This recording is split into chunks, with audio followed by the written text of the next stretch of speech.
Bakit pa tayo mag-question and answer dito para atakihin niyo ako? Ang masusunod lang naman sa budget, 2 tao lang.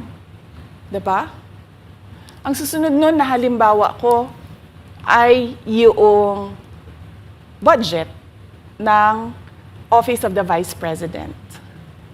Kung makikita nyo, September 2023, merong lumabas na press release ang Makabayan Bloc. Sabi nila, may meeting kami with Congressman Martin Romualdez. Pinag-uusapan namin ang pagtanggal ng confidential funds.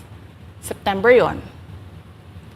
Pagkatapos nun, nagkwento sa akin ng isang congressman. Sabi niya, lumapit daw sa kanya si Congressman Ko at sinabihan siya na tatanggalin namin ang confidential funds ni Inday Sara. Hindi ba siya magagalit? Ang sagot naman sa kanya nung kaibigan ko na congressman, alam mo, si Inday Sara, walang pakialam sa pera yan. Magtatrabaho yan kahit anong budget. Alam niya yan. Dahil alam din niya na limitado ang pera ng gobyerno. Kaya magtatrabaho yan. Trabaho lang ang gusto niyan. Sinabihan siya. Inulit pa niya yung tanong. Tinanong niya yung congressman, sigurado ka ba na hindi magagalit si Inday Sara? Sabi niya, hindi.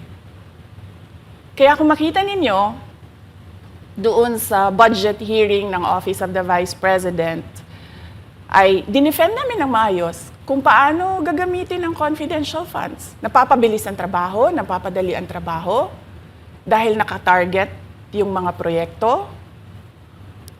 Pero pagkatapos nung plenary namin sa House, ay kaagad na lumabas, di ba? Walang 2 oras lumabas ang statement ni Congressman Zaldico. Ano sabi niya? Unanimous decision ng party leaders under the leadership of Congressman Martin Romualdez, tatanggalin namin ang confidential funds.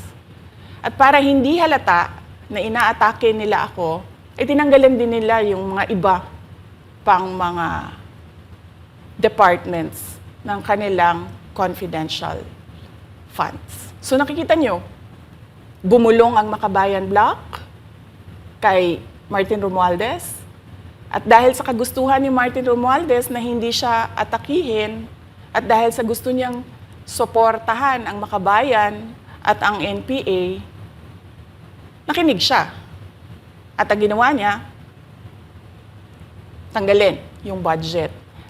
Alam na nila kung anong gagawin nila bago pa kami pumunta sa plenary ng House. Hindi ko alam yon. Kasi nasabihan na lang ako nung kaibigan kong congressman pagkatapos na. Nung nakita ko na nagsabi si Zaldico, tanggalin niya ang confidential funds ng Office of the Vice President. So doon ko na lang naintindihan na aatake sila gamit ang confidential funds. Dahil sumunod nun, October, ay merong dated na October na audit memorandum ang Commission on Audit. Tapos meron silang October 3 na audit memorandum ang Commission on Audit. So sunod-sunod yun, makita mo. Naglabas ng press release ang Makabayan, nag-defend kami ng budget namin, nagsalita si Zaldico, lumabas ang mga AOM ng COA, September, October. Kaya yan din yung rason. Nung nakita na namin at na-confirm namin doon sa audit memorandum ng COA na ito na yon, confirmation ng pag-atake. Kasi hindi pa kami confirm doon sa unang tanggalin namin yung confidential funds sa OVP. Ang confirmation namin, noong nagba-budget hearing sila, at doon sa budget hearing, tinatanong nila, may AOM na ba? May AOM na ba? At nakita namin lumabas na. Yun yung confirmation namin na ito yung pag-atake. Kaya nung 4th quarter ng 2023, hindi na ginamit ng Office of the Vice President at ng Department of Education ang confidential funds. Kasi sabi ko sa kanila, kahit gaanong tamang gamit natin dyan, gagawan nila ng mali yan. Bubutasin nila yan at aatakihin tayo gamit ang confidential funds. At ang patutuon nito, kung makita ninyo, noong House hearing, noong August 27, 90% ng mga tanong confidential funds. Kahit na 2024 at 2025, wala ng confidential funds ang Office of the Vice President. So yan yung explanation ko, mahabang explanation ko. Bakit pa tayo mag-question and answer? Para atakihin ninyo ako? Tapos, alam naman nating lahat. Congressman Zaldico, Congressman Martin Romualdez lang ang nagdidesisyon sa budget ng bayan. Madam Vice President, it seems na there's this great plan against you talaga to destroy you. And speaking of plan, kasi during the budget hearing po, may nagsabi kasi doon ng let's stick to our plan. And you also called that person po. Ano po, can you po share about this po? Ano ba tong plan talaga nila during this budget hearing? Oo.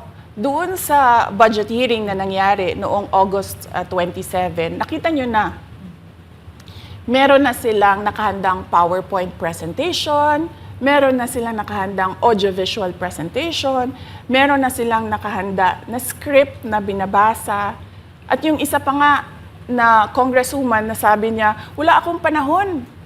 Basta mahaba ito. Hindi ko mabasa letter per letter. Pero kung makita mo, may nakahanda siya na mga sagot sa mga sinabi namin sa Commission on Audit. Legal points na sinabi namin sa Commission on Audit. Bakit napakadelikado ng ginagawa na kinukuha ang mga dokumento ng hindi tapos at hindi final na audit. So kung makita mo, ganun yun, nakahanda sila. Makikita natin na let's stick to our plan, atakihin natin ito siya. Walang kinalaman sa kanyang Office of the Vice President 2025 budget proposal, kundi lahat ay may kinalaman sa confidential funds na matagal nang may kaso, 3 pa nga ang kaso sa Supreme Court, matagal nang pinapa-audit nila at nagko-cooperate kami doon sa audit. Kaya makikita ninyo kung ulit-ulitin natin yung nangyari noong House budget hearing noong August 27. Meron silang plano na gamitin yon para siraan ako. At hindi lang sila tumitigil dyan. Kung makita ninyo, ngayon naman nasa DepEd budget sila ng pagsira ng pangalan ko. Kahit wala akong kinalaman doon sa mga observations ng Commission on Audit, sinasabi nila na kasalanan ni Inday Sara yan. At going back po dito sa budget hearing, Madam Vice President, kasi mukhang hindi talaga nagustuhan ng mga kongresista ang inyo pong naging sagot at naglabas nga po sila ng kanilang statement about pa din dito sa confidential fund. And itong si Franz Castro, nagsabi siya dito nga daw ay posibleng ito ay isang impeachable offense. Ano pang reaction niyo dito? Hindi na bago ang usapin ng pag-impeach sa akin. Kung babalik tayo nung nakaraang taon, ay nagsalita na si Franz Castro noong November 2023. Nagsabi na siya, ay pinag-uusapan namin ang impeachment ni Inday Sara. At nagbigay siya ng mga basehan doon sa ifa-file daw nila na impeachment. Kaya tuloy-tuloy lang yan na pinag-uusapan openly diyan sa House of Representatives ang impeachment. At lagi nandyan sa gitna si Franz Castro sa usaping impeachment sa akin. Unang-una, walang misuse ng confidential funds, walang misuse ng funds ng Department of Education. Kaya ngayon, ay pinipilit nilang gawan ng basihan yung mga sinasabi nila na impeachment sa akin. Kaya hindi bago yan na pinag-uusapan ang impeachment. Kasama yan sa plano nila laban sa akin. Ma'am, regarding naman po dito, kasi sa plano daw po nila, ay bigyan kayo ng 0 or 1 peso budget ang OVP po. Kung sakaling mangyari po ito, ano ang magiging hakbang po?